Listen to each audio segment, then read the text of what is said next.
নমস্কার বন্ধুরা, প্রিয়া blog with কিচেনে সবাইকে স্বাগত জানাই। মহাদেবের আশীর্বাদে আশা করি সবাই ভালো আছেন, সুস্থ আছেন। আগামী 15ই নভেম্বর শুক্রবার রাস পূর্ণিমা বা কার্তিক পূর্ণিমা। এই দিন এই তিনটে জিনিস যদি দান করতে পারেন, সেই দান আপনাদের জীবনে 10 গুণ হারে বৃদ্ধি পাবে। সেই দানের ফলে আপনারা যে কত পরিমাণ পুণ্য করতে পারবেন, পুণ্য অর্জন করতে পারবেন, তা কল্পনাও করতে পারবেন না। এই দানের ফলে মা লক্ষ্মী দেবী তো প্রসন্ন হয়ে দুহাত ভরে আপনাদের দেবেনই, তার সাথে ভগবান শ্রী হরি বিষ্ণুরও কৃপা পাবেন। ভগবান শ্রী বিষ্ণু খুবই প্রসন্ন হবেন। সারা বছর আপনি তার কৃপায় সারা জীবন ধরে সুখে স্বাচ্ছন্দ্যে থাকতে পারবেন।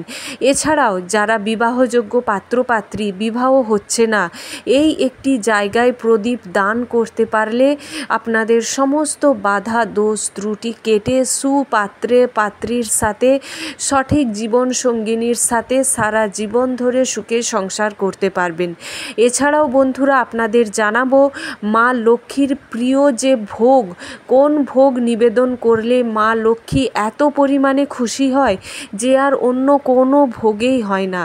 তারপরেই বন্ধুরা আপনাদের জানাবো, আপনাদের ব্যবসা যাদের চলছে না ঠিক করে, চাকরি ক্ষেত্রেই বলুন বা যাদের ব্যবসাও চলছে চাকরিও চলছে, তারা শুধুমাত্র ছোট্ট আর একটি এই উপায় করলে আপনাদের সারা বছর ধরে মা লক্ষ্মীর কৃপায় দুহাত ভরে আপনারা পাবেন। তো বন্ধুরা আসুন ভিডিওটি শেষ পর্যন্ত দেখুন, আশা করছি ভিডিওটি আপনাদের উপকারে আসবে। প্রথমেই জানাই পূর্ণিমার তিথি বা পূর্ণিমার দিন কবে, সকলেই আশা করি জেনে গেছেন। আগামী 15ই নভেম্বর শুক্রবার গুরু পূর্ণিমা বা রাস পূর্ণিমা বা কার্তিক পূর্ণিমা। এই পূর্ণিমার দিন, গুরু পূর্ণিমা মানে গুরু নানকের জন্মদিন অনুযায়ী হয় এই পূর্ণিমা। তো যাই হোক বন্ধুরা, এই দিন আপনারা বিশেষ করে আপনাদের বাড়ির তুলসী গাছে তুলসী দেবীর বা তুলসী মহারানীকে সুন্দরভাবে আপনারা সেবা যত্ন করবেন, সুন্দরভাবে পুজো করবেন। অর্থাৎ সুন্দর মানে ভক্তি শ্রদ্ধা নিষ্ঠা সহকারে পুজো করুন। একটি ঘিয়ের প্রদীপ জ্বালান, একটু অল্প হলুদ বা কাঁচা দুধ এই পূর্ণিমা তিথিতে। এছাড়াও আখের রস 7 বার আপনাদের ডান হাতে নিয়ে নাম গোত্র বলে এই তুলসী দেবীকে অর্পণ করতে পারলে আপনাদের অর্থকষ্ট চিরতরে দূর হয়ে যাবে। দারিদ্র্যের যে ভাব, এই দারিদ্রতা চিরতরে দূর হয়। এছাড়াও তুলসী দেবীকে প্রদক্ষিণ করুন। ওম নমো ভগবতে বাসুদেবায় নমো এই মন্ত্র জপ করুন, হরে কৃষ্ণ মন্ত্র জপ করুন আর তুলসী দেবীর পুজো করুন। এরপর আসি বন্ধুরা, কোন সেই দান যেই দানে আপনাদের জীবনে সারা বছর ধরে আপনারা সুখে থাকবেন, মা লক্ষ্মীর কৃপায় আপনাদের জীবন ধন্য হয়ে উঠবে, সাথে স্বয়ং শ্রী বিষ্ণুও প্রসন্ন হবেন। তো কোন সেই দান? প্রথমেই বলবো কার্তিক মাস মানেই দীপ দান। দীপ দান যদি করতে পারেন এই কার্তিক মাসের পূর্ণিমাতে বা সংক্রান্তিতে, সারা মাসের পুণ্য লাভ আপনারা করতে পারবেন। অশ্বমেধ যজ্ঞের ফল পাওয়া যায় এই দীপদানে। বা আপনারা কার্তিকী স্নান, যেটা ব্রহ্ম মুহূর্তে 4টে থেকে 6টা, এখন শীতকাল, একটু হালকা উষ্ণ গরম জল মিশিয়ে স্নান করুন। ব্রহ্ম মুহূর্তে স্নান করা কত পুণ্যের কাজ কার্তিক মাসে, তা আপনারা ধারণাও করতে পারবেন না। দীপদান, দীপদান কোথায় করবেন বন্ধুরা? কার্তিক পূর্ণিমার দিন আপনাদের মুখ্য দরজায় 2টো ঘিয়ের প্রদীপ দেবেন, আর প্রদীপে অবশ্যই 1 চিমটে করে হলুদের গুঁড়ো, যদি পারেন একটি করে পদ্মবীজ দিতে ভুলবেন না। আর অবশ্যই বন্ধুরা প্রদীপগুলো খালি মেঝেতে বসাবেন না, প্রদীপের নিচে একটি বাটি বা প্লেটে কিছুটা চাল কিংবা গম এই ধরনের শস্য দিলে অর্থকষ্ট থেকে মুক্তি পাওয়া যায়। তারপরেই বন্ধুরা আকাশ প্রদীপ দান করার তো রীতি রয়েছে। আকাশ প্রদীপ পূর্বপুরুষদের উদ্দেশ্যে প্রদীপ জ্বালান। এছাড়াও যারা এখন আকাশ প্রদীপ দেওয়ার রীতি জানেই না, তারা অবশ্যই যাদের মৃত ব্যক্তি বাড়িতে ফটো রয়েছেন, সেই ফটোর সামনে অন্তত এই দিন প্রদীপ জ্বালালে পূর্বপুরুষরা যদি কেউ নরকেও থেকে থাকে, নরক যন্ত্রণা থেকে মুক্তি পেয়ে যান এই দিন প্রদীপ জ্বালালে। আর তার ফলে আপনারা যে কী পরিমাণ আশীর্বাদ পাবেন পূর্বপুরুষদের কাছ থেকে, আপনারা তা কল্পনারও বাইরে, কল্পনাও করতে পারবেন না। এরপর আসি মন্দিরে। কাছাকাছি যদি কোনো মন্দির থেকে থাকে অবশ্যই 11টা প্রদীপ, ঘিয়ের প্রদীপ আপনারা মন্দিরে দান করে আসুন। যদি কৃষ্ণের, রাধাকৃষ্ণের মন্দির বা লক্ষ্মীনারায়ণের মন্দির যদি নাও থেকে থাকে, শিবের মন্দির বা মহাদেবের মন্দির, বজরংবলীর মন্দির, গণেশজির মন্দির, যা মন্দির পাবেন মন্দিরে গিয়ে দীপ দান করুন এই দিন। এছাড়াও দ্বিতীয় যেই দান তা হলো, যা পারবেন দুস্থ মানুষদের, গরিব মানুষদের, অসহায় মানুষদের দান। এই দিন দান এত মহৎ কাজ আপনারা ভাবতেও পারবেন না।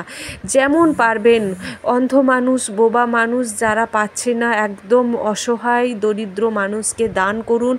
বা গোমাতাকে খাওয়াতে পারলে এই দিন খুবই ভালো কাজ বলে মনে করা হয়। পথ শিশুদের, এছাড়াও বাল্যদান, বাল্যভোজন, এই সমস্ত দান করুন, দেখবেন সফলতা পাবেনই। তারপরেই আসি বন্ধুরা তুলসী কাঠের যে মালা। কাছাকাছি কোনো শ্রী রাধা কৃষ্ণের মন্দির থেকে থাকলে একটি তুলসী কাঠের মালা দান করতে কিন্তু ভুলবেন না। এই দান কত বড় যে দান, আপনারা কত বড় যে কৃষ্ণ, সকলেই জানেন কৃষ্ণের মধ্যেই কিন্তু সমস্ত রাজনীতি বলুন, ভালো দিক বলুন, সমস্তটাই শ্রীকৃষ্ণের মধ্য ছিল। তাই এই সমস্ত দান করে শ্রীকৃষ্ণের কাছ থেকে আপনারা আশীর্বাদ স্বরূপ তার বুদ্ধি, তার মতো আপনারা প্রতিপত্তি বাড়াতে পারেন, সমাজে মান সম্মান প্রতিষ্ঠিত করতে পারেন। এরপর আসি গীতা দান। এই দিন অর্থাৎ এই কার্তিক পূর্ণিমার দিন বা সংক্রান্তির দিন গীতা যদি দান করতে পারেন, এর থেকে মহৎ দান আর হয় না। আপনি গীতা দান করছেন মানে পৃথিবীর সর্বশ্রেষ্ঠ দান করছেন। অবশ্যই করুন, ফল পাবেনই পাবেন। এরপর আসি বিবাহযোগ্য পাত্রপাত্রী যাদের বিবাহ হচ্ছে না, এই দিন একটি প্রদীপ কাছাকাছি কোনো জলাশয়ের কাছে প্রদীপটি জ্বালান, দেখবেন অবশ্যই প্রদীপের মধ্যে একটু হলুদের ছিটিয়ে দিয়ে প্রদীপ জ্বালালে বিবাহর যে বাধা দোষ ত্রুটি থাকে তা কেটে যেতে পারে। এছাড়াও হলুদ মিশ্রিত জলে আপনারা এই দিন স্নান করুন, বিবাহযোগ্য বাধা কেটে যেতে পারে। এরপর আসি ব্যবসা উন্নতি, চাকরি ক্ষেত্রে উন্নতি বা টাকা পয়সা যারা টিকাতেই পাচ্ছেন না, 11টি লক্ষ্মী কড়ি নেবেন। যদি লক্ষ্মী কড়ি না পান সাদা রঙের কড়িও নেবেন। লক্ষ্মী কড়ি মানে হলুদ রঙের কড়ি, 11টি লক্ষ্মী কড়ি নেবেন আর একটি লাল কাপড় নেবেন।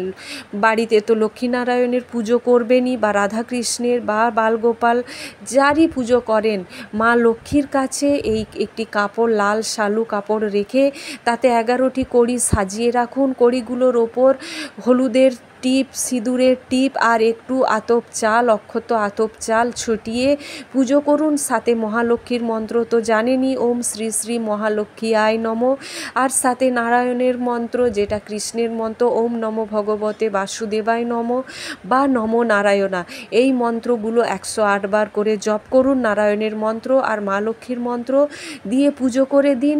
তারপর মা লক্ষ্মীকে সর্বশ্রেষ্ঠ ভোগ হলো পূর্ণিমা তিথিতে চাল, আতপ চাল আর গরুর দুধ আর মিছরির পায়েস। এই পায়েসটা অমৃতের সমান। এই পায়েস মা লক্ষ্মীর এত প্রিয়, মা লক্ষ্মীকেও দিন, বাড়ির সকলে আপনারা অমৃতের সমান এই প্রসাদ গ্রহণ করুন। সমস্ত সুখ আপনাদের হাতের মুঠোয়।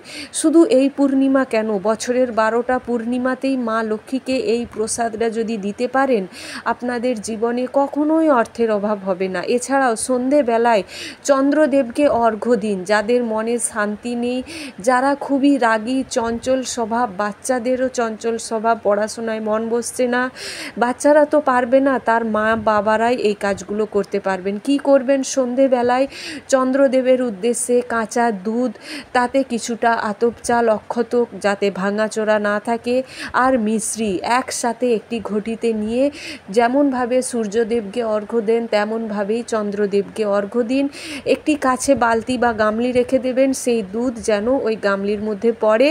পরের দিন আপনারা বা সেই দিনই ওটা আপনারা প্রসাদী রূপে গ্রহণ করতে পারেন, বা পরের দিন ওটি জলে আপনারা ফেলে আসুন। দেখুন এই দিন চন্দ্রদেব আপনাদের সকলের, আমাদের সকলের ওপর তার প্রভাব বিস্তার করে থাকে। যার ফলে আমরা তার কাছ থেকে সমস্ত কিছু সুখ শান্তি নিতে পারি। এই যে কড়িগুলো মায়ের কাছে রাখছেন, পরের দিন সকালে লাল সালুটি বেঁধে ব্যবসা ক্ষেত্রে বা চাকরির ফ্যাক্টরিতে বা টাকা পয়সা রাখার বাক্সে রেখে দিন সারা বছর ধরে, বা আপনাদের বাড়ির চালের পাত্রে সংরক্ষিত করে রেখে দিন। দেখুন চমৎকার কাকে বলে। এই রাস পূর্ণিমা 12টি পূর্ণিমার মধ্যে সর্বশ্রেষ্ঠ পূর্ণিমা বলে মনে করা হয়। যেমনটা নারায়ণেরও পুজো হয়, তেমনটাই মা লক্ষ্মী দেবীরও পুজো হয়। ভালো লাগলে লাইক করুন, শেয়ার করুন।